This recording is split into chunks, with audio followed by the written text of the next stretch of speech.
अस्सलाम वालेकुम नाज़रीन, प्रोग्राम विजन बाय राजा आतिफ जुल्फ़िकार के साथ आपकी खिदमत में हाज़िर। नाज़रीन, पाकिस्तान की सियासत में जनाब इस वक्त चौधरी परवेज़ इलाही स्पीकर पंजाब असम्बली बड़े एक्टिव हुए हैं और हाल ही में उन्होंने जनाब कुछ अपनी एक पार्टी के अंदरूनी जो मीटिंग्स थी और हम बहुत सारे अहम इंकशाफात किए हैं। वो क्या इंकशाफात किए हैं जी? बम भी फोड़ दिए हैं चौधरी परवेज़ इलाही साहब ने सियासत के मैदान में। उन्होंने जनाब बड़ा कुछ कहा है, कुछ आम इंतखाबात के हवाले से बात की है, कुछ मुक़्तदर हलकों के हवाले से बात की है, कुछ शहबाज शरीफ के हवाले से बात की है, कुछ जरदारी के हवाले से बात की है। फिर अपनी पार्टी के लोगों को कुछ ऐसी हिदायत दी हैं जिनसे नज़र आ रहा है कि परवेज़ इलाही साहब आगे क्या करने जा रहे हैं। ये इंतहाई अहम मालूमात हैं जो आपकी खिदमत में हम पेश करेंगे। और फिर जनाब बात करेंगे हमारे जो सादिक अमीन जो डिक्लेयर्ड वज़ीर-ए-आज़म है सुप्रीम कोर्ट जस्टिस हाकिम निसार वली की तरफ से, उनके वो सारे पर्दे ही उठा दिए हैं जस्टिस वजीरुद्दीन साहब ने। उन्होंने सारा वो जिसे कहते हैं सदाकत और अमानत, तो कहते हैं ओ पई जे सदाकत और अमानत। तो ये सिचुएशन हो गई है, ये क्या मामलात हैं, इस पर बात करेंगे। और फिर आपसे गुजारिश है कि अगर अभी तक आपने हमारे चैनल सब्सक्राइब नहीं किया तो प्लीज़ कर लीजिए और साथ ही बेल आइकॉन भी दबा दीजिए ताकि जो ही हमारा कोई नया प्रोग्राम अपलोड होता है तो उसका नोटिफिकेशन फौरी तौर पर आपको मौसूल हो सके। प्रोग्राम का बाकायदा आगाज़ करते हैं जनाब हमारे वज़ीर-ए-आज़म की सदाकत और अमानत से। जो सर्टिफिकेट उनको जनाब साबिक़ चीफ जस्टिस मियाँ साकिब निसार साहब ने जारी किया था और वो पता नहीं कि केड़े साहब जो ने जारी करता सी, बहरहाल उन्होंने कर दिया था, तो फिर अब क्या करें। लेकिन अब जो मामलात हैं वो बड़े खुलते जा रहे हैं। उस सदाकत और अमानत जो है वो तो सारी की सारी हवा में उड़ती हुई दिखाई दे रही है।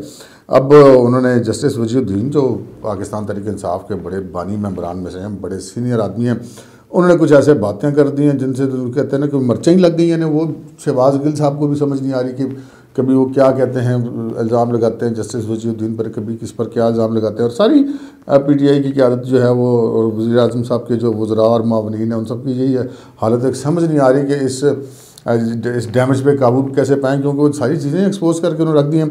अगरचे कि अकबर एस बाबर साहब ने भी ये इलेक्शन में जो कमीशन में जो केस चल रहा है फॉरेन फंडिंग वाला, वो भी घर की बेदी ने ही लंका ढाई थी और अब भी घर का बेदे ही लंका ढा रहे हैं जनाब। उन्होंने इंकशाफात किए हैं जस्टिस रिटायर्ड वजीरुद्दीन साहब ने। उन्होंने फरमाया कि जनाब जहांगीर तरीन साहब ये बनी गाला के घर के अखराजात के लिए 30 लाख रुपये माहाना जो है वो इमरान खान साहब को दिया करते थे बकौल जस्टिस रिटायर्ड वजीरुद्दीन के। वैसे तो जस्टिस वजीरुद्दीन साहब की कोई वजह नहीं समझ में आती कि बंदा उनकी बात भी यकीन न करें।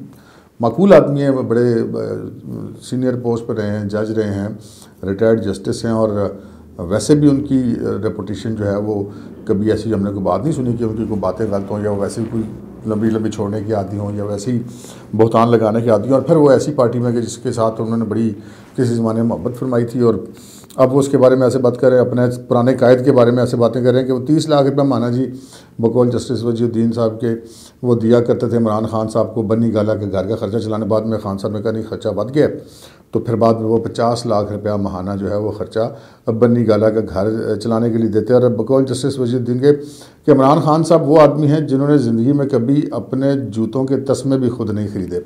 तो वैसे ऐसी और भी बहुत सारी चीज़ें हैं। वैसे भी पाकिस्तान तहरीक इंसाफ जो नहीं वो तो ATM पार्टी बन चुकी है। अब किसी भी शख्स के पास अगर बेतहाशा दौलत है और वो कोई वज़ीर बनना चाहता है, कोई मामले खसूसी बनना चाहता है, कोई सेनेटर बनना चाहता है, तो पाकिस्तान तहरीक इंसाफ के दरवाजे खुले हैं। बहुत सारी मिसालें आप आज़म स्वाति साहब को ले लें। आज़म स्वाति साहब के पल्ले में सियासी कैरियर में क्या है, उनको बार बार वज़ीर बनाए जाने की क्या वजह, सिवाय इसके कि वो बेइंतहा अमीर आदमी है।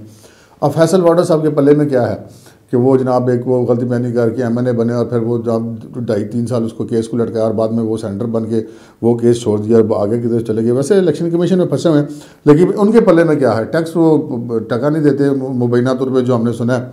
और बहुत बड़ी ATM है, सुना खैरपति आदमी है, इसी तरह अलीम खान हैं और बहुत सारे लोग हैं जिनकी कोई गिनती और कितार ही कोई नहीं है। वो बलूचिस्तान में भी हमें पता चला था कि सेनेट के टिकट पहले बंदे को किसी को दिया खान साहब ने, जो कि इंतहाई से भी ज़्यादा अमीर आदमी था। वो पार्टी में रोला पड़ गया तो अपनी पार्टी के बंदे को टिकट दे दिया, फिर उसी बंदे को दबाया कि अब तुम विड्रॉ कर जाओ और उसको आज़ाद हैसियत से जीतने दो। और फिर ऐसे ही हुआ, फिर वो जिसके पास पैसे थे वो जीत गया। तो बहरहाल अब सोचने की बात यह कि जहांगीर तरीन साहब जो हैं वो 30 लाख रुपये माहाना बन्नी गाला का खर्चा देते रहे और फिर 50 लाख रुपये माहाना खर्चा देते हैं, तो सुते बच्चे ने तो कोई नहीं ना प्यार देता, कोई ना कोई वजह ही होगी कि इतने खर्चे वो क्यों करते हैं खान साहब के ऊपर। और वैसे भी वो जब हुकूमत इनकी बनी थी तो पंजाब असम्बली और सूबाई असम्बली में बंदे तो पूरे नहीं थे इनके पास हुकूमत बनाने के लिए, तो वो जहाज़ बार के तरीन साहब का जहाज़ ही चलता रहा। तो वो खुद भी कहते हैं जी मेरा जहाज़ चलता था तो हुकूमतें बनती थी। खान साहब वैसे भी बड़े खुशकिस्मत है जी इस हवाले से। वो घर कहते हैं वो जमामा बीवी ने बना दिया, बाद में कहते हैं वो मैंने उसको फ्लैट बेच के पैसे दे दिए थे, पता नहीं वो जाने और उनको जमामा साहबा जाने। लेकिन बहरहाल खुशकिस्मत आदमी है, घर किसी ने बना के दे दिया, ख़र्चा कोई चलाता है। कपड़े वो हमने सुना था कि फ़रख हबीब साहब जो हैं वो उधर फैसलाबाद के हैं, तो सुना है खान साहब के सारे कपड़े शपड़े भी उधर से आते हैं। तो बहरहाल खान साहब की बात ये है कि वो खर्चा वो नहीं करते किसी से, तो अलबत्ता उनकी सारी ज़िंदगी खर्चा दूसरा उठाया। इसी वजह से शायद उनको महंगाई की कोई एहसास नहीं होता, और उनको ये एहसास नहीं होता कि अगर 150 रुपये किलो घी वाला घी जो है वो अगर 400 रुपये किलो मिलता है, और वो 62-65 रुपये लीटर वाला पेट्रोल अगर 140 रुपये मिलता है, तो गरीब पे क्या गुजरती है। और बिजली का यूनिट और गैस का यूनिट तो गरीब पर क्या गुजरती है, तो उन पर चूँकि गुजरती नहीं है, तो इस वजह से शायद उनको एहसास भी नहीं हो पा रहा। इसी तरह वो सदाकत और अमानत की अगर हम बात को आगे बढ़ाएं तो वो अकबर बाबरवाल साहब वाला केस भी अभी पड़ा, वो भी सामने आ जाएगा। फिर आपको पता ही है कि वो जो सुप्रीम कोर्ट ने बड़ा वो एमनेस्टी स्कीम में जो खान साहब की जो हमशीरा साहबा हैं उनका भी वो रेगुलराइज़ किया था, उनके अरबों रुपये के जो असासे थे बैरून मुल्क के। फिर हुकूमत के अपने ऑडिटर जनरल ने वो कोरोना के कपड़े शपड़े भी निकाल दिए। उससे पहले आटा स्कैंडल, पेट्रोल स्कैंडल, वो शुगर स्कैंडल और अद्वियात स्कैंडल, ये सारे स्कैंडल सामने आते हैं। वो सारे लोग खान साहब की काबीना में बड़े मुस्तकिल मिजाजी से जनाब मौजूद हैं। कोई आगे पीछे हुआ भी है तो उसको कहीं और कंपलसेट कर दिया गया। तो सदाकत और अमानत वाला मामला तो जी बस हम तो यही कहेंगे कि सादिक और अमीन तो जिसे वो कहते हैं ना कि सिर्फ पैगम्बर और ये कराम ही हो सकते हैं। तो ये साकिब निसार साहब ने वैसे पता नहीं क्या बात की, वैसे उनकी अपनी सदाकत और अमानत भी काफ़ी दस्ताने सामने आ रही हैं, तो दूसरों को सर्टिफिकेट देते रहे। बहरहाल बात करते हैं उस खबर की तरफ जो हमने आपके साथ शुरू में पेश की कि चौधरी परवेज़ इलाही साहब ने जनाब बड़े बम फोड़ दिए हैं। बम ऐसे फोड़ दिए कि चौधरी परवेज़ इलाही साहब इन दोनों लाहौर में मिल रहे हैं जनाब अपनी पार्टी जो पाकिस्तान मुस्लिम लीग काफ है उसके सूबे भर से आने वाले वफूद के साथ। और उनके साथ वो काफ़ी, चूँकि वो अपनी पार्टी है, वो चाहे जितनी भी उसका हुजम है, लेकिन चूँकि अपनी पार्टी के लोग हैं तो उनसे वो बात भी कर लेते हैं जो कि आम रूटीन में वो नहीं करते। तो वैसे तो हमने सुना था चौधरी परवेज़ इलाही साहब वैसे भी पिछले दिनों ने कि महंगाई के वाले से बयान भी दिया हुआ था, जिस पर खासी हुकूमत जो है वो सीख पा भी हुई थी। तो वो अब कुछ चीज़ें सामने खुल रही हैं जी। चौधरी परवेज़ इलाही साहब ने अपनी पार्टी के लोगों को, जो अहदेदार हैं, उनको जनाब बताया है कि जनाब शहबाज शरीफ साहब जो हैं उनके मुक़्तदर हलकों से मुज़ाकरात न सिर्फ ये कि हो रहे हैं बल्कि वो हतमी मराहिल में दाखिल हो गए हैं। मतलब ये बात देखें, चौधरी परवेज़ इलाही जैसा बंदा कर रहा है। अगर हम ये कहें कि पंजाब की सियासत की रगों को समझने वाला आदमी, और फिर एक ऐसा आदमी जो शहबाज शरीफ को भी बड़ा करीब से जानता है और एक किस्म का मुकाबले में भी है, क्योंकि वो अपने दौरे वज़ारत आला का शहबाज शरीफ के दौरे वज़ारत आला से तकाबली जायज़ा भी पेश करता है। कि दोनों वज़राए आला ने मेरी नज़र में तो बड़ा अच्छा काम किया, शहबाज शरीफ साहब ने भी और परवेज़ इलाही साहब ने भी। आप इससे इख्तलाफ कर सकते हैं, लेकिन चौधरी परवेज़ इलाही साहब का ये कहना कोई इसको हम नोटिस लिए बगैर नहीं जाने दे सकते। फिर दूसरा उन्होंने बड़ा ये बम फोड़ा कि जब पार्टी के लोगों ने उनसे कहा कि जी अब बल्दियाती इंतखाबात आगे आ रहे हैं तो आप हमें कोई हिकमत अमली बताएं, हम अपनी तैयारी करें, बंदे शंदे अपने अरेंज करें। तो चौधरी परवेज़ इलाही साहब ने जो फरमाया वो पहली वाली बात से भी ज़्यादा हैरत अंगेज़ थी। उन्होंने कहा कि जनाब हमारा तो फ़ायदा इसी में कि बल्दियाती इंतखाबात हो जाएँ, हम 4-5 अजला जो हैं वो अपने कंट्रोल में ले लेंगे बल्दियाती इदारों की सूरत में।